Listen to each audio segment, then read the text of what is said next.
चलिए अब हमारा टॉपिक है बाबू अवक्रिया की आणविकता। अवक्रिया की आणविकता। अवक्रिया की आणविकता। आणविकता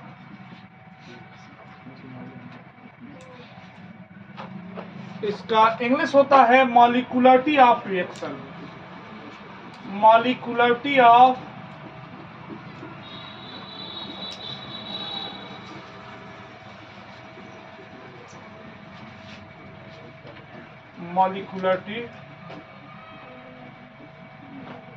molecularity of reaction.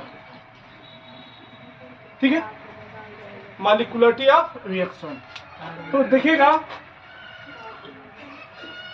Molecularity of reaction, देखिए कोई भी रिएक्शन है, ध्यान दीजिएगा, जैसे कोई भी रिएक्शन लिखे, जैसे 2HI, ठीक है, 2HI से बना H2 plus I2, H2 plus I2। तो यहां पर अभिकारक के कितने अणु हैं? 2। अभिकारक के कितने अणु हैं? 2। तो यहां पर जो अवक्रिया की आणविकता हुई क्या हो गई? 2। अवक्रिया की आणविकता इज इक्वल टू 2। वो अगर AU सरफेस पे भी होगा तो अवक्रिया की कोटि शून्य है, क्योंकि हम लोग पिछले क्लास में पढ़े हैं कि अवक्रिया कोटि क्या होती है। AU सरफेस पे ये शून्य होती है, लेकिन आणविकता क्या है? 2। एक और एग्जांपल दे, C6H12O6, sorry C12H22O11 plus H2O अम्लीय माध्यम में अगर इसका जल अपघटन कराएं तो क्या होगा? C6H12O6 plus C6H12O6। यहां पर जो अभिकारक है, ये अभिकारक का इसका एक अणु है, इसका भी क्या है? एक अणु। तो 1 1 2 हुआ, तो यानी अवक्रिया की आणविकता अवक्रिया की आणविकता इसको टू 2। अवक्रिया की आणविकता इक्वल टू 2। तो यहां से हमको पता चला कि हम लोग अवक्रिया को केवल देख लिए और इसके पहले अभिकारक का जो गुणांक है उसका जो योग है वही क्या हो गई? अवक्रिया की आणविकता। यानी अवक्रिया की आणविकता का डिफिनीशन बोलना हो तो कैसे बोलेंगे कि किसी अवक्रिया के, कोई रासायनिक अवक्रिया है, ये कोई रासायनिक अवक्रिया है, कोई किसी रासायनिक अवक्रिया में ये जो अभिकारक हैं, अभिकारी पदार्थ है, उनके जो गुणांक है, उनके गुणांकों का योगफल क्या कहलाता है? अवक्रिया की कोटि। तो इसीलिए बोला जाता है कि किसी रासायनिक अवक्रिया में अभिकारी पदार्थों के गुणांकों का योगफल क्या कहलाता है?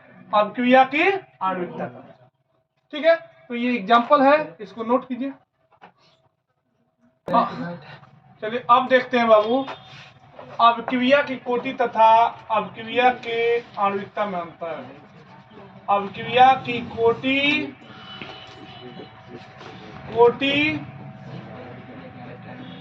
तथा अवक्रिया की आणविकता में अंतर। ठीक है ना, ये भी क्वेश्चन कई बार 2 नंबर में पूछा गया है। अवक्रिया की कोटि तथा अवक्रिया की आणविकता में अंतर। अवक्रिया की आणविकता में अंतर। आणविकता में अंतर। इस क्वेश्चन को इसको समझते हैं बाबू। पहला डिफरेंस ये है कि हम लोग ये पढ़े हैं, इनका जो डिफिनीशन होता है यही डिफरेंस है, यही एक डिफरेंस है। यही डिफरेंस ये है कि अवक्रिया की आणविकता जो होती है सांद्रता को देख के बताई जाती है। मैंने अगर सांद्रता पर निर्भर है तो प्रथम द्वितीय तृतीय कोटि की अवक्रिया होगी। और जब निर्भर नहीं होगा तो शून्य कोटि की अभिक्रिया होगी। और यह जो होती है अभिक्रिया की आणविकता अभिकारक के अणुओं को देख के बताई जाती है। अभिकारक के अणुओं को देख के बताई जाती है। यानी अभिक्रिया कोटि अभिक्रिया की सांद्रता पर निर्भर करती है। यानी जब सांद्रता पर जब निर्भर हो तो प्रथम कोटि की अभिक्रिया हो सकती है, द्वितीय कोटि की हो सकती है, तृतीय कोटि की हो सकती है। और जब निर्भर न हो तो शून्य कोटि की अभिक्रिया होती है। अभिक्रिया की जो आणविकता होती है यह अभिकारक के अणुओं को बताती है, यानी अणुओं की संख्या को बताती है। अणुओं की संख्या को वो सांद्रता को प्रदर्शित करती है, ये अणुओं की संख्या को प्रदर्शित करती है। पहला डिफरेंस ठीक है। दूसरा डिफरेंस कि अभिक्रिया की कोटि शून्य हो सकती है। अभिक्रिया की कोटि शून्य हो सकती है।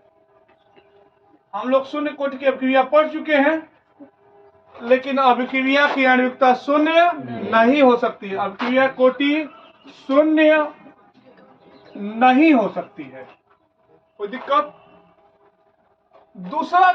अगला डिफरेंस है कि अभिक्रिया की कोटि शून्य भी हो सकती है, धनात्मक भी हो सकती है, ऋणात्मक भी हो सकती है, ऋणात्मक भी हो सकती है, भिन्नात्मक भी हो सकती है, भिन्नात्मक भी हो सकती है। लेकिन अभिक्रिया की आणविकता हमेशा एक प्राकृतिक संख्या होती है। क्या होती है?